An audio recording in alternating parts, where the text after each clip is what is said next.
Graças a Deus. Pode sentar, querido, em nome de Jesus. Glória a Deus. Queridos, essa semana eu assisti um vídeo. Um pastor amigo meu me enviou um vídeo e esse vídeo me impactou. É um vídeo muito pequeno, mas uma mensagem que eu até já preguei ela muitas vezes. Aliás, um texto sobre o qual eu já preguei muitas vezes. E aquilo falou profundamente ao meu coração, como cristão, não como pastor, mas como cristão. E aí dessa experiência surgiu essa mensagem que eu quero compartilhar com você hoje à noite. E eu espero que essa palavra possa falar ao seu coração. Se ela falar 10% do que ela falou ao meu coração, daqui para dezembro nós vamos viver uma outra realidade na comunidade Batista Vida. Pode ter certeza disso. Se falar 10% do que falou ao meu coração, a nossa igreja nunca mais vai ser a mesma. Pode ter certeza disso. E o texto está em Lucas capítulo 10, a partir do versículo 33. Perdão, a partir do versículo 29. Lucas capítulo 10, a partir do versículo 29. Você encontrou, diga amém. Se não encontrou, diga escola da vida. Escola da vida é o lugar de você aprender a manusear a Bíblia, né? Se familiarizar com a Bíblia. Amados, antes de ler o texto, nós estamos reorganizando o nosso ministério infantil. Nós adquirimos um material novo dentro da visão do MDA, está fantástico, todas as faixas etárias. E nós estamos precisando de pessoas, né, que desejam. Hoje as redes estão cuidando do ministério infantil, mas essa rotatividade impede um trabalho, né, um trabalho sequencial. Então, se você se sentir desafiado a fazer parte do ministério infantil, você vai nos procurar. A irmã Ana Sanches, que foi líder do ministério infantil durante muito tempo, né, vai retornar à liderança do ministério. E nós vamos montar um ministério forte para investir na vida dos nossos filhos, investir na vida das nossas crianças. Nesse novo espaço nós vamos ter salinhas próprias para eles, decoradas com toda a estrutura que eles merecem. Então nós vamos investir muito pesado, né, no ensino. Se o diabo está investindo pesado em tentar levar nossos filhos para o homossexualismo, né, para tentar destruir o conceito de família cristã, nós vamos investir mais pesado ainda em formar os nossos filhos dentro dos princípios bíblicos. Amém? Então, se você tiver interesse, né, sentir de Deus no seu coração de servir a Deus nesse ministério, por favor, no final do culto, procure a minha esposa, essa mulher linda que está aqui do meu lado, né? Então você vê como Deus foi misericordioso comigo e com ela também, né? Mas comigo ele foi um pouquinho mais. Mas então procure ela no final e se disponha, que nós vamos, tenho certeza que nós vamos viver esse novo tempo também no nosso ministério infantil. Lucas capítulo 10, versículo 29 em diante diz: disse Jesus: você respondeu corretamente, faça isso e viverá. Mas ele, querendo se justificar, perguntou a Jesus: e quem é o meu próximo? Em resposta, Jesus disse: um homem descia de Jerusalém para Jericó, quando caiu nas mãos dos assaltantes. Estes lhe tiraram as roupas, espancaram-no e se foram, deixando-o quase morto. Aconteceu estar descendo pela mesma estrada um sacerdote. Quando viu o homem, passou pelo outro lado, diga pelo outro lado.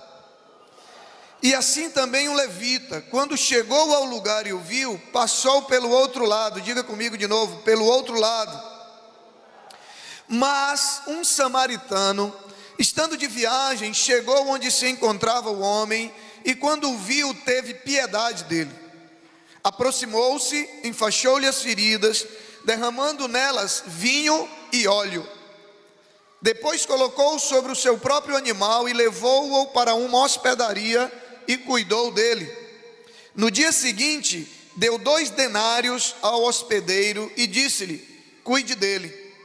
quando voltar, lhe pagarei todas as despesas que você tiver. Qual desses três você acha que foi o próximo do homem que caiu na mão dos assaltantes? Aquele que teve misericórdia dele, respondeu o perito na lei. Jesus lhe disse: vá e faça o mesmo. Diga comigo: vá e faça o mesmo. Queridos, como eu falei inicialmente, uma palavra e um texto talvez já tão conhecido de todos nós. Quem nunca ouviu falar da parábola do bom samaritano?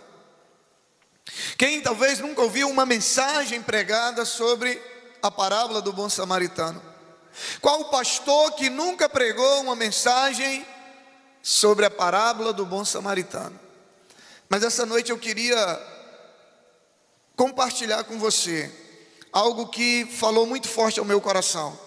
E a parábola do bom samaritano, ela é muito conhecida, muito comum, e nos dias de hoje nós encontramos muitas instituições de caridade que levam esse nome: hospitais, asilos, clínicas de recuperação de dependentes químicos. Então, muitas instituições que levam esse nome.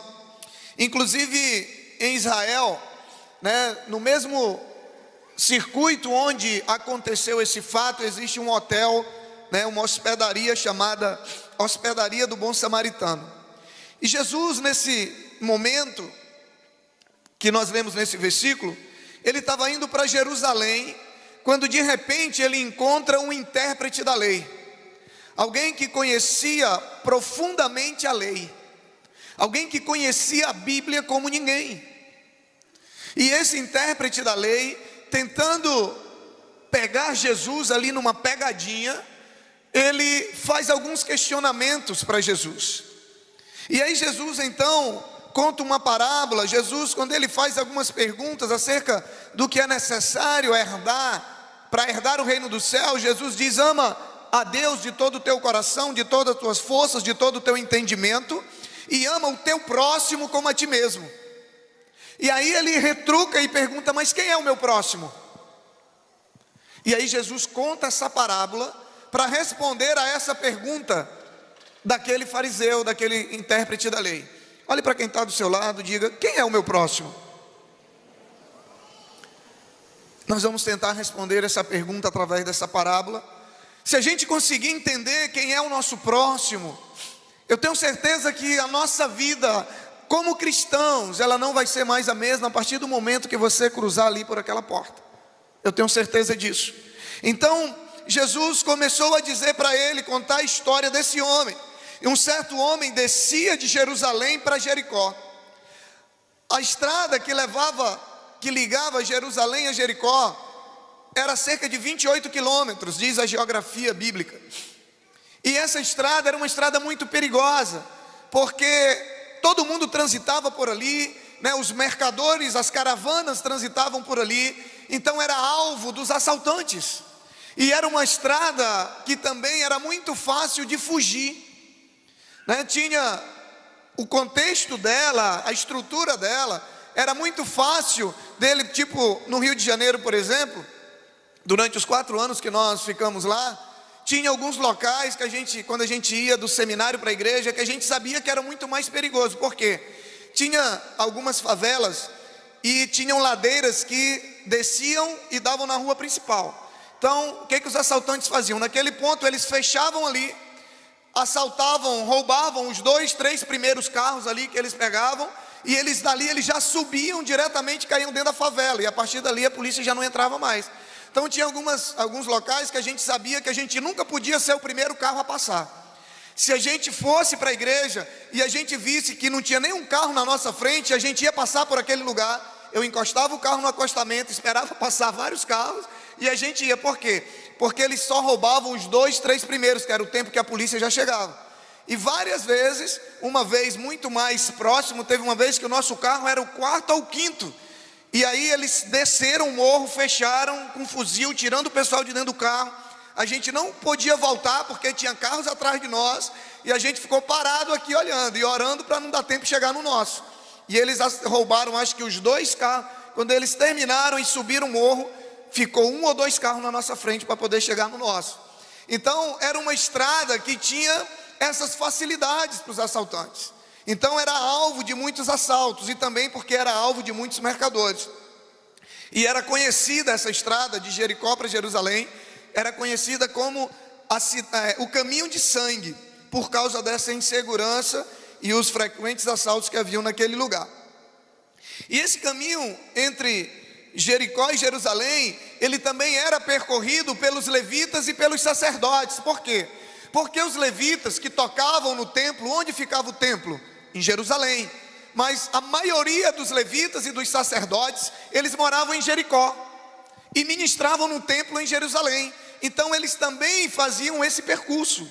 E naquela época a gente sabe que não havia o ônibus, né? Não havia mototáxi, não havia aquelas motos, né, grandona, que a Val anda nela aí, né, pela cidade. Então não havia os carros, então eles transitavam a pé 28 quilômetros para ir ministrar no templo em Jerusalém.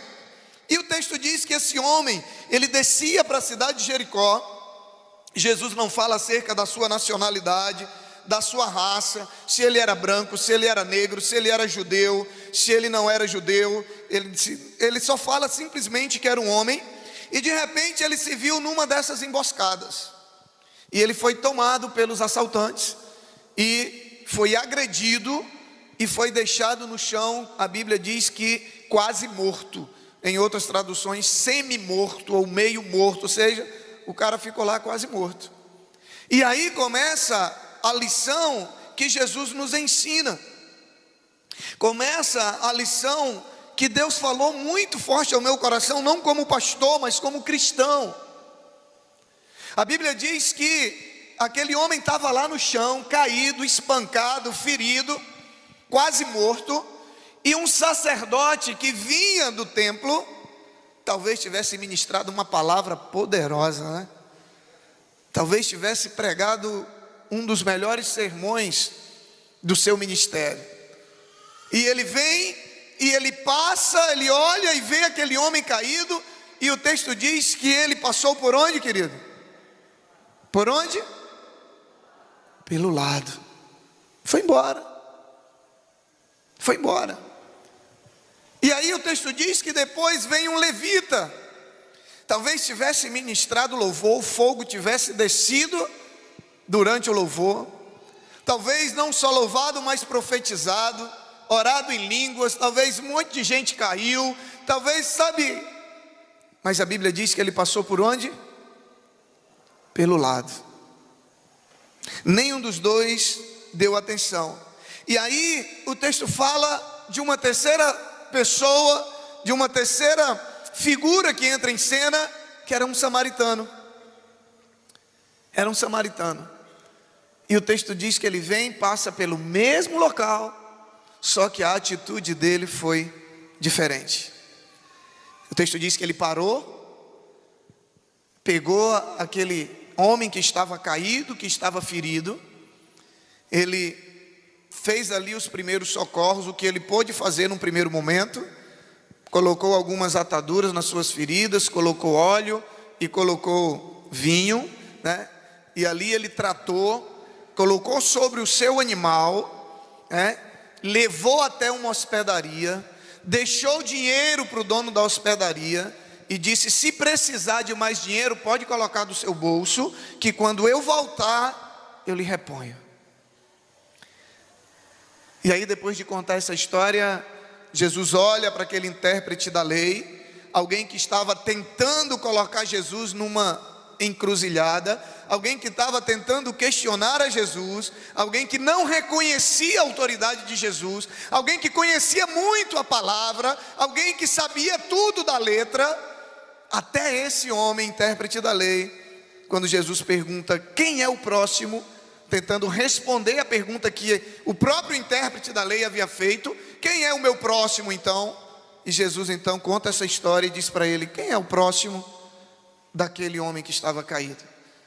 E o intérprete da lei diz: aquele que usou de misericórdia para com ele. Queridos, eu queria chamar um pouco a nossa atenção para nós mesmos hoje à noite. E eu acho interessante aqui, e é interessante colocar, que quem perguntou, né, sobre aquele homem que caiu nas mãos dos ladrões foi um doutor da lei, um judeu. E os judeus, eles restringiam muito, sabe, aqueles que podiam ser chamados de próximo. O judeu era um grupo racista, era um grupo, eu podia dizer, né, como a gente costuma dizer na linguagem do futebol. Eles não se misturavam. Para eles ter alguém como próximo, era necessário ser realmente próximo. Mas quando Jesus conta essa história, ele se rende. E o texto diz que aquele homem, o samaritano, havia uma disputa, havia um problema de relacionamento entre os samaritanos e os judeus. E naquele momento que aquele samaritano vai passando naquela estrada e ele vê aquele homem, ele não se preocupou, ele não levou em consideração a 90% ou mais de possibilidade de que aquele homem que estava caído seria um judeu. Mas ele não parou para olhar e dizer: deixa eu ver se é judeu. Se for judeu, está na sombra, eu vou trazer para morrer no sol, né? Que morre mais rápido. Não. Ele só se preocupou com uma coisa: cuidar daquele homem. Essa foi a preocupação dele. Então, quando o homem que estava ali semi-morto, como diz a palavra, um anônimo, mas era um ser humano. Aquele samaritano, ele não sabia quem era. Ele não sabia o nome, ele não sabia a raça, ele não sabia quem tinha feito, ele não sabia se de repente poderia ser de uma gangue rival e merecesse estar naquela situação aos olhos humanos. Ele não olhou, ele sabia que era um ser humano. E o que Deus falou muito forte ao meu coração é que parece que nós perdemos essa capacidade de ver as pessoas como seres humanos. Parece que nós já acostumamos a ver tanta coisa ruim na televisão, nós já acostumamos a passar pelas ruas e ver as pessoas caídas, que nós deixamos de ver essas pessoas como seres humanos. E a igreja que Jesus quer, a igreja que Jesus espera encontrar quando Ele voltar, é uma igreja que usa de misericórdia. A igreja que Jesus quer encontrar quando voltar é uma igreja do bom samaritano. Queridos, quando Jesus olha para aquele homem e diz: vai, faça o mesmo. Na hora que eu vi o vídeo, eu fui para o texto. E na hora que eu fui para o texto, era como se eu ouvisse claramente Jesus olhando e dizendo: vá e faça o mesmo. E eu tentei procurar no meu dia a dia, na minha vida como pastor, na minha vida como cristão, o que eu tenho feito por essas pessoas que estão feridas e caídas à beira do caminho na nossa cidade. E quando eu falo de feridas e caídas, eu não estou falando só de feridas físicas, não. Milhões de pessoas que estão feridas na alma, milhões de famílias que estão sendo destruídas, milhões de casamentos que estão feridos e à beira do fracasso, milhões de pessoas que estão sofrendo, e nós estamos passando por onde? Pelo lado. Nós estamos passando pelo lado. E o pior, não sei se o pior, acho que nem o pior, o melhor de tudo, é que tem pessoas que muitas vezes nem estão dentro das igrejas. Tem pessoas que nem estão exercendo cargos e funções na igreja, mas estão tendo a atitude do bom samaritano. Não há problema nenhum que pessoas de fora da igreja tenham essas atitudes, porque o que agrada a Deus são as nossas atitudes. Mas o problema é quando nós, a igreja de Cristo, sacerdotes e levitas, o povo de Deus, está passando do lado dessas pessoas e não está fazendo nada. Porque pelo menos uma coisa nós podemos fazer: nós podemos nos aproximar dessas pessoas, porque o texto diz que aquele samaritano, a primeira atitude dele foi o que? Ele diz: se aproximou. Se aproximou. Hoje nós não queremos nem nos aproximar, nós só queremos nos aproximar daquelas pessoas que não tem problema, pelo menos aparente. Nós só queremos nos aproximar daquelas pessoas que podem nos ajudar. Nós não queremos nos aproximar daquelas pessoas que precisam da nossa ajuda. A primeira atitude do samaritano foi se aproximar. Se ele não se aproximasse, ele não ia perceber qual a realidade daquele homem, qual a situação dele. Quando nós deixamos de nos aproximar das pessoas, nós deixamos de conhecer a necessidade das pessoas. E hoje parece que nós queremos fugir daquelas pessoas que precisam da nossa ajuda. E o texto diz que ele se aproximou daquele homem. E quando ele se aproximou, ele percebeu a necessidade. E ele fez o que estava ao seu alcance ali. E eu creio que tem algumas coisas que estão ao nosso alcance como igreja, querido. Talvez você diga, pastor, eu não tenho dinheiro.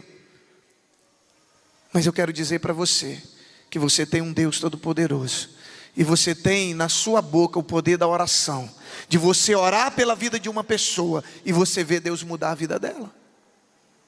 E aí nós olhamos para a vida daquele homem, ele pegou, ele cuidou. Você pode não ter dinheiro, mas se você tiver amor para você cuidar, para você botar dentro do seu carro, para você botar dentro da sua casa, para você pegar e levar para uma hospedaria. Qual é a hospedaria de hoje, querido?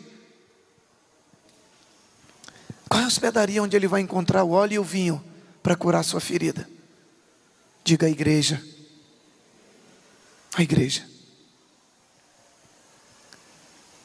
Nós podemos nos aproximar das pessoas, nós podemos identificar suas necessidades, e além das necessidades materiais, porque a maior necessidade do ser humano não é material, mas além de suprir, porque também é papel da igreja ajudar as pessoas nas suas necessidades materiais, e nós fazemos isso. A nossa igreja é uma igreja comprometida com o ser humano no seu corpo, alma e espírito. Não adianta a pessoa estar passando fome, você vai lá, ora e diz, Deus vai prover e vai embora. Somos nós que temos que prover na vida dessas pessoas, como igreja. Mas as maiores enfermidades, as maiores feridas que as pessoas têm hoje, são na alma, não são no corpo. E tem pessoas do nosso lado que estão caídas, sabe, que estão feridas, que estão quase morrendo, e nós estamos passando do lado, quando nós temos a oportunidade de juntar aquelas pessoas, colocar no braço, jogar dentro do meu carro, trazer para a igreja, e dizer aqui, o Espírito Santo, para derramar o óleo, para derramar o vinho novo sobre a sua vida, e trazer restauração. Mas a grande pergunta é, o que nós estamos fazendo? Hoje eu fiquei muito feliz quando eu cheguei, o Turiano compartilhou comigo um testemunho de um casal que há algum tempo ele conheceu, e esse casal viveu um momento muito difícil na vida deles, e durante esse momento o Turiano e a Ruth foram muito presentes na vida deles. E aí eles têm uma célula na casa deles, e um dia a gente conversando, a gente andando junto durante o dia, ele compartilhou, de que sobre o casal. Eu digo, meu filho, quantas vezes você já orou e convidou ele para ir na sua célula? E aí nós conversamos e tal, eu desafiei. Aí quando passou o tempo, quando foi há poucos dias atrás, eu digo, e aí? E o casal? Pastor, não. Eu digo, meu filho, se você orar e você convidar, ele vai. E quando foi hoje, eu cheguei, ele só viu a foto da célula e disse, não, ele disse, o casal estava lá, sexta-feira, para a glória de Deus. Estava lá na hospedaria. Estava lá onde tem vinho e onde tem azeite. Estava lá onde tem o médico dos médicos, que diagnostica até aquela ferida que médico nenhum, que aparelho moderno nenhum consegue identificar. Mas sabe o que ele fez? Ele se aproximou. Ele pegou e levou para a hospedaria. E aí a grande pergunta é, o que nós como igreja temos feito, querido? O que nós temos feito como igreja? Eu queria contextualizar rapidamente para a gente encerrar. Os salteadores, eu queria fazer um paralelo com a nossa realidade, interpretar a nossa realidade nessa parábola. Nós falamos desse homem à beira do caminho, ferido, impotente, incapaz de conseguir sair daquela situação sozinho, Aquele homem jamais iria conseguir, ele ia morrer naquele lugar, incapaz de sair dali sozinho. E aí, quem são os salteadores nesse processo todo? São os demônios e os seus anjos, queridos, que estão destruindo as famílias, que estão destruindo as vidas, que estão entrando nas casas, que estão destruindo a alegria nos lares. E aí, quando nós olhamos, que a Bíblia diz que o diabo veio para quê? Roubar, matar e destruir. Esse é o papel dele. Quem é o sacerdote e o levita, que eram representantes da lei, eram os representantes de Deus? Quem é o sacerdote e o levita? Diga eu. Infelizmente, nós estamos identificados com o pior personagem dessa história. Aquele homem que estava caído e estava ferido, ainda estava melhor do que o sacerdote e o levita, que passaram ali, viram aquele homem e passaram pelo lado. Então nós, a igreja, tem o papel do sacerdote e do levita. Eles sabiam o que tinham que fazer, querido. Eles sabiam. E foi isso que falou o meu coração. Digo, Deus, eu sei o que eu tenho que fazer. Eu já li esse texto tantas vezes, eu já ouvi tantos sermões, eu já preguei nesse texto, eu sei o que eu tenho que fazer, mas eu não estou fazendo. Você acha que o sacerdote e o levita não sabiam que eles tinham que ajudar aquele homem? Eles sabiam. E foi isso que falou o meu coração. Porque nós sabemos o que nós temos que fazer. Querido, conhecer a Bíblia de ponta cabeça não leva ninguém para o céu. O que leva a gente para a eternidade é viver os princípios de Deus para a nossa vida. É lógico que para viver eu preciso conhecer, mas se aquilo que eu conheço não for para a prática, o levita e o sacerdote, eles sabiam o que tinham que fazer.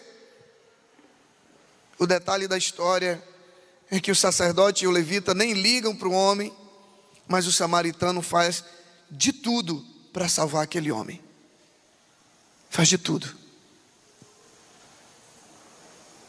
Ele investe seu tempo, ele suja sua montaria de sangue, ele leva para a hospedaria, ele gasta dinheiro do seu bolso para ver aquele homem salvo. E a grande pergunta é: o que nós estamos dispostos a fazer para ver pessoas sendo salvas, sendo curadas da alma, famílias sendo restauradas, famílias e pessoas sendo livres da condenação eterna? Desde o simples fato de orar por alguém que você sabe que está caído à beira do caminho, que você sabe que está sofrendo, que você sabe que está passando por necessidade. O simples fato de orar, que a maioria de nós não tem feito. E às vezes tem pessoas caídas dentro da nossa casa. Tem pessoas caídas na esquina da nossa casa, do lado da nossa casa. E nós passamos por elas todos os dias, mas nós passamos de lado, porque nós não queremos nos aproximar. O vinho, o óleo descrito na parábola é o Espírito Santo. O vinho é o sangue de Jesus, que a Bíblia diz que nos liberta de todo pecado. E a hospedaria é a igreja. E quando ele diz o primeiro mandamento, nós olhamos, ele fala de 2 moedas, que ele deixou na hospedaria. E aí nós podemos fazer um paralelo. Uma das moedas com o mandamento que Jesus tinha dado para aquele homem: amarás o Senhor teu Deus de todo o teu coração, de toda a tua alma, de todo o teu entendimento, de todas as tuas forças. E a segunda moeda com o segundo mandamento, como ele diz: amarás o teu próximo como a ti mesmo. Essa é a nossa realidade hoje. Jesus, todas as suas parábolas, ele queria nos ensinar algo. E algo que ele falou ao meu coração. Jesus, ele critica profundamente a religiosidade. O que é a religiosidade? Discurso sem atitudes. Discurso sem ação. Falar de amor é fácil. Falar de perdão é fácil. Procurar alguém para pedir perdão, aí sim, agrada o coração de Deus. Essa semana eu e minha esposa tivemos o privilégio de pedir perdão para uma pessoa que nos feriu muito. Mas como assim, pastor? Ela feriu, o senhor foi pedir perdão? Digo, foi. E quando nós pedimos, a pessoa disse, pastor, 3 meses depois do que aconteceu, Deus me falou para mim voltar e pedir perdão. Mas eu não tive coragem, o meu orgulho não deixou. Mas hoje eu quero lhe pedir perdão. E eu entendi que Deus queria que eu fosse lá, porque Ele precisava libertar também aquela pessoa. Falar de amor é fácil. Falar que amar o próximo é fácil. Eu quero dizer uma coisa para você. Se você entender o que Deus está esperando de mim e de você como cristão, se Deus entender, nós vamos ter todos os meses, nós vamos ter uma semana que nós vamos chamar de Semana do Bom Samaritano. E durante essa semana nós vamos orar. Orar, você vai orar durante o mês inteiro, mas durante essa semana nós vamos identificar pessoas, e nesse domingo nós vamos encerrar essa semana com um culto, e nós vamos ter aqui, sabe, nós vamos ter centenas de pessoas que estão feridas à beira do caminho e vão ser trazidas por você, porque você é o bom samaritano que Deus quer levantar nessa noite. E você vai ver como a nossa igreja nunca mais vai ser a mesma. Não por uma questão de números, mas por uma questão de amor que vai estar sendo derramado pelas ruas da nossa cidade. Você não vai se preocupar quem é, que cor é, de que partido é, você não vai.